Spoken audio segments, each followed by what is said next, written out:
For help. Welcome to J Silver Presents, where we present the best in esports from your favorite players. I am joined by not only the victor of today's match, but also your most improved player of the year and first team All-Pro mid laner, APA. Congratulations on the win. How does it feel? I mean, it just felt easy. Like, Core described it best, where whenever we would make a mistake in the game, it wasn't like a game-losing mistake. It was just fuck, this game's gonna go like 3 minutes longer now mistake. Mm-hmm. So at no point we felt like we were even able to lose the games. Mm-hmm.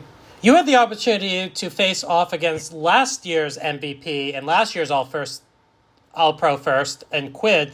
I know Quid's had a little bit of an up and down split, but he's still a mid laner that a lot of people respect.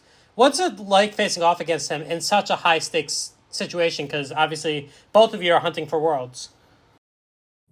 Well, I'll start with the second thing first. It wasn't really that high pressure. Like, I think a lot of us were actually quite calm today. It was very rare, like, that we were getting excited. To be honest, it kind of felt like a free win. But to play against him, I don't know. I think he actually is a good player. I feel like just his read on the meta is weird, and he just picks weird stuff and then doesn't have good performances on the weird stuff. Like, I think people probably will think he did good in game 2, but I didn't feel that much pressure from him, even when he was like a 3-0 smoter. Mm-hmm. Gotcha. Let's talk a little bit about the 80 carries in the mid lane. I know you in particular have your set of pools, and I don't remember if you played the Smolder yet, but I know you've played a wide variety of champs in the mid lane. What do you think about playing these 80 carries in the mid lane? Well, at first when it was like Tristana, Corki meta, it was like okay, but then like Lucian popped up, and then like Draven mid, and then Zeri, and then Smolder, and just more and more ADCs kept popping up mid lane.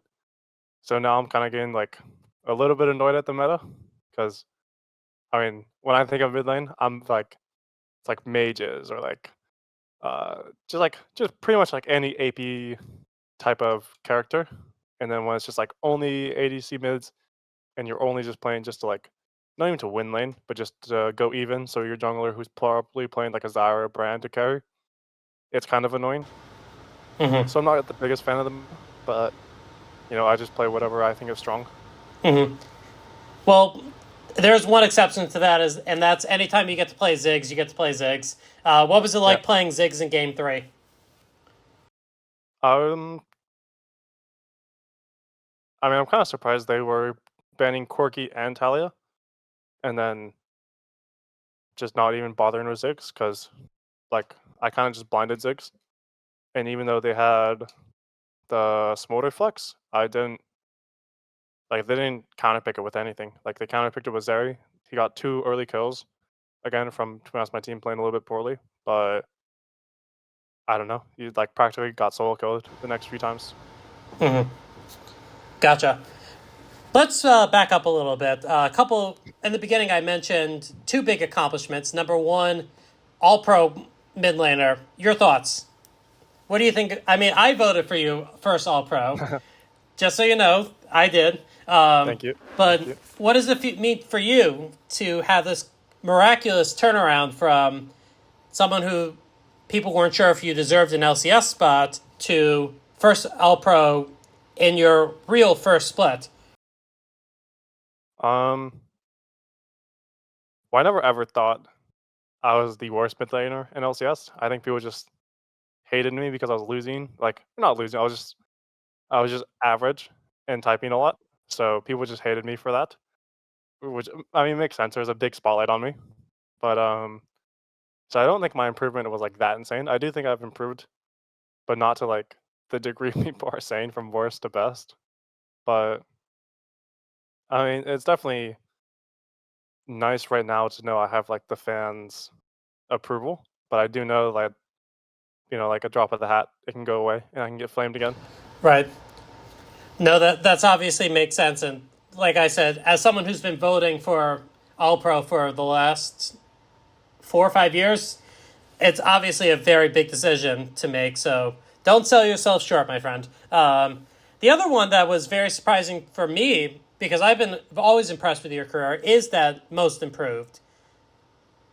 What did you think about earning that award? I know, because I know for some players it is a really big achievement. Um,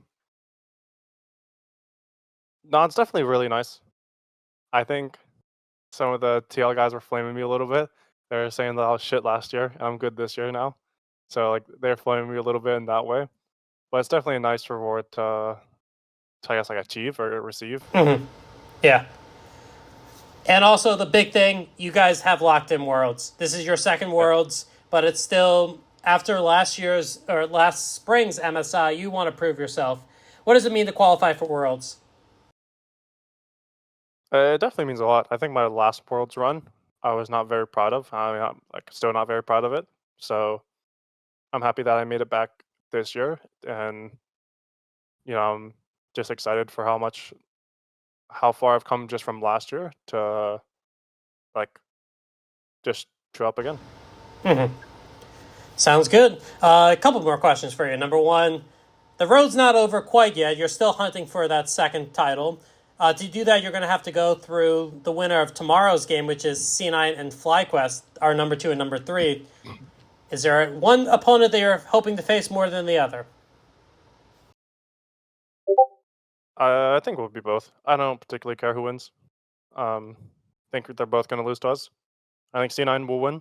They'll probably win 3-1, but I think we'll beat C9. And if FlyQuest ends up winning, I think we'll beat FlyQuest. And what would it mean for you to have a back-to-back title? I think it would just continue to cement myself as like really great like North American mid laner. Well, you don't have to do much because a lot of people are thinking of you a great North American mid laner. We were also talking a little bit beforehand. There are players like Caps, who's known for Caps' dad, Wixie, an academy player, his dad, and your mom has been popping up all over the place in social media, mostly supporting your son, or her son. So my question is to you: what's it like to have parents that are very supportive of you throughout your entire career? I think both my parents are super supportive. I know whenever I call home, my dad's always like lightly flaming my mom, saying that she takes all of his tweets because like he doesn't really tweet that much, even though he has a Twitter account. But I'm sure like they'll just talk about whatever, and then she'll like steal whatever his lines are and just tweet his lines. So he flames that. But no, it's definitely really nice to have two very supportive parents and just a supportive family. When I was out in January, I knew they were right in the front. I remember seeing them, so they're definitely there for you.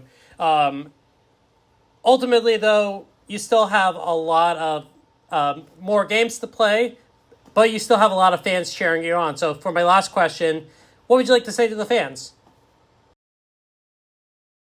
Um, I think we've been ramping up since we got back from EWC. We like kind of slumped for a little bit in our Dignitas match, but then ever since then, we've been ramping up slowly and slowly.